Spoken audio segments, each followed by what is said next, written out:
एक सरसी खेत में घोंसला बनाकर रहती थी और उसी में अपने बच्चे का लालन पालन करती थी। जब खेत की फसल पकने पर आई तब सारसी सोचने लगी, अब खेत में कटाई चलेगी, इसलिए यहाँ रहना और बच्चों को रखना ठीक नहीं। परंतु बच्चों ने अभी तक उड़ना नहीं सीखा, इसलिए उसने और कुछ दिन तक खेत में ठहरना ही आवश्यक समझा और बच्चों से कहा, देखो, मैं रोज ही घोंसला से बाहर जाती हूँ। अब वहाँ खेत में किसान आएंगे और भांति भांति की बात करेंगे। तुम ध्यान से वे बातें सुनना और फिर मुझे सुनाना, जिससे मैं समय रहते तुम्हारी भलाई के लिए ठीक ठीक से कुछ काम कर सकूं। एक दिन सारसी घोंसला से बाहर कहीं कीड़े मकोड़े लाने गई थी। कुछ देर के बाद वहां खेत में किसान आया और पौधे देखते ही बोला, अन्न पाक गया है, कटने लायक हो गया है। अच्छा चलूं, पड़ोसियों से कह दूं, वे आएंगे और किसी दिन काट कर ले जाएंगे।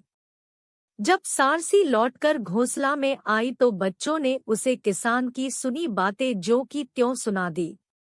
फिर उससे कहा, बस हमें किसी दूसरी जगह ले चलो, मालूम नहीं किसान कब यहाँ आ धमके और हम लोग के प्राण संकट में पड़ जाएं। सारसी बोली, जरा भी चिंता करने की बात नहीं है। किसान अपने पड़ोसियों के भरोसे हैं, इसलिए अभी खेत कटने में बहुत देर है। पड़ोसी अपने खेत काटेंगे या इसका खेत काटने आ जाएंगे। कुछ दिन बाद किसान फिर खेत आया।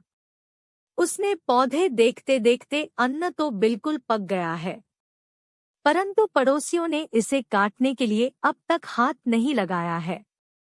उनका भरोसा करना व्यर्थ है।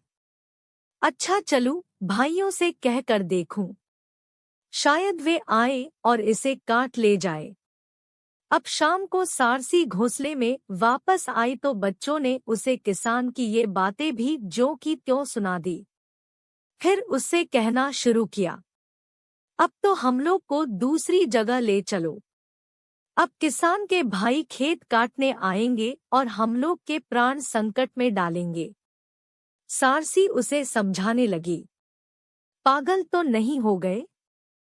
चिंता करने की कौन सी बात है? अभी वे अपने खेत काटने में लगे हुए हैं। भला वे अपना काम छोड़कर इसका खेत काटने क्यों आने लगे?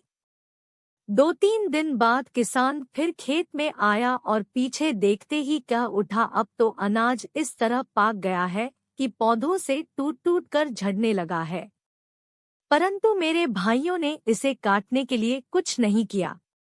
यदि और देर हो जाएगी तो मुझे बहुत हानि उठानी पड़ेगी, इसलिए अब दूसरों का मुंह ताकना व्यर्थ है। अब मैं अपना ही भरोसा करूंगा और सुबह से ही काटने में भिड़ जाऊंगा। आज भी बच्चों ने सारसी की ये सारी बातें सुनाई। फिर उसने आग्रहपूर्वक कहा, माँ, अब भी दूसरी जगह चलोगी या यहीं रहोगी, हम लोगों के प्राण संकट में डालोगी? सारसी बोली, हाँ, अब चलूंगी। सबेरा होने से पहले ही यह जगह छोड़ दूंगी। अब किसान समझ गया है कि अपना काम पराये भरोसे नहीं होता, इसलिए वह कल अवश्य खेत काटने आएंगे।